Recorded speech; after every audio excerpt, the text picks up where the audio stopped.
Hello students, today we are going to study the fourth chapter of computer, memory, storage devices and data representation. Like human beings need to memorize things which can be retained and recalled on need, computers also need to store data and instruction for future use. Memory is a part of computer where data and instruction are stored. A computer deals with different type of memories. Two major type of memories are there: primary memory and secondary memory. Information in a memory of a digital computer is stored in form of binary digits, means 0 and 1. These binary digits in short are known as bits. A bit is a binary digit which is either 1 or 0. A group of 8 bits is known as byte. Storage capacity of a computer memory is measured in terms of the bytes in form of kilobytes means KB, megabytes means MB and gigabytes means GB. In this table also you can see the measurement of KB, MB, GB and TB. Here 1 bit is equal to one single byte, one single digit, means either it may be 0 or 1. The same way you can see the another measurement also.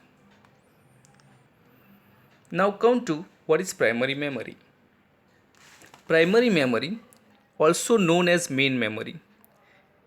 It is an important part of a computer in which data is stored for quick access by the computer's processor. It is made of large number of cells.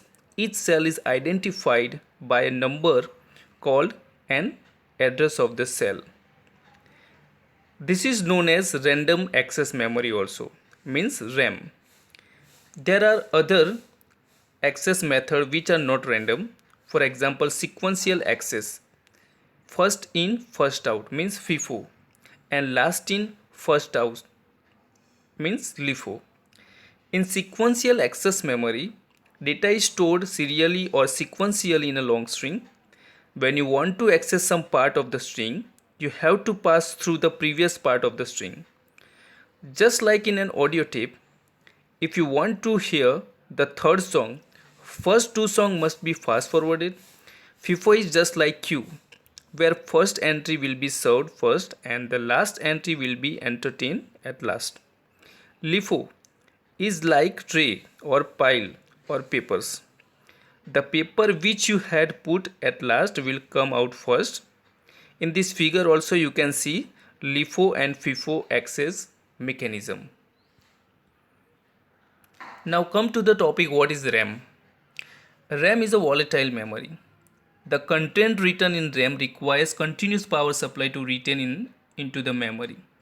On modern computers, the term RAM or just memory is used instead of primary or main storage, and the hard disk, diskette, CD and DVD collectively describe secondary storage or auxiliary storage. There are two types of basic RAM. The first one is static and second is dynamic. Dynamic RAM means DRAM needs to be refreshed thousands of times per second. Static RAM means SRAM does not need to be refreshed, which makes it faster, but it is more expensive than dynamic RAM. Both types of RAM are volatile, meaning that they lose their contents when the power is turned off.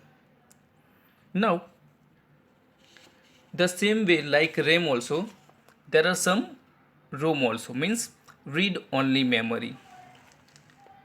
When the computer is turned off, ROM is an ideal memory to store critical instruction into the computer, such as boot programs that start up the computer system, printer drivers, files and fonts.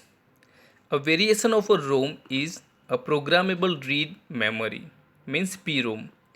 PROMs are manufactured as blank chips on which data program can be written with a special device called a PROM programmer.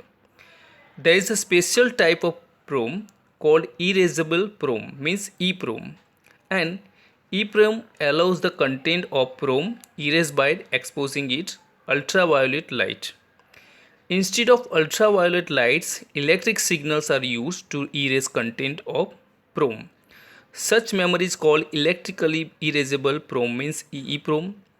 EEPROMs are very useful in manufacturing USB pen drives, cellular phones, memory card in mobile phone, digital cameras, portable MP3 players and micro SD cards. In this figure, you can see micro SD means memory card. Special readers are available that read directly from the card.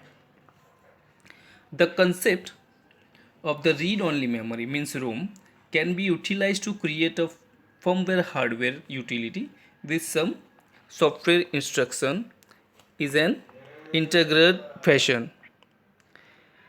The firmware normally supports functions such as controlling the hardware and facilitating use of the hardware. There is a special high-speed storage mechanism called cache. Cache memory is small and high-speed memory within the computer central processing unit for frequent access. The purpose of such memory is to increase speed of computer processor. When the processor needs to perform any read write operation, it first checks the cache memory. Now come to the difference between RAM and ROM. We have already learned what is RAM and ROM. Now come to the difference. RAM. If you have seen, the RAM is random access memory while ROM stands for read-only memory. RAM supports reading and writing operations into the memory while ROM supports only read option. Data and instruction are stored into it during its operation, while in ROM instructions are stored into during its manufacturing. In RAM it is volatile memory while ROM is not volatile memory. So students, today we have learned about what is RAM, what is ROM, what is LIFO and FIFO mechanism. In next video we shall learn about what is secondary memory. Till then you can learn it well, you can study it well, watch the video again and again, and also read your page number 26 in 4th chapter so you can understand it very properly. Till then, goodbye.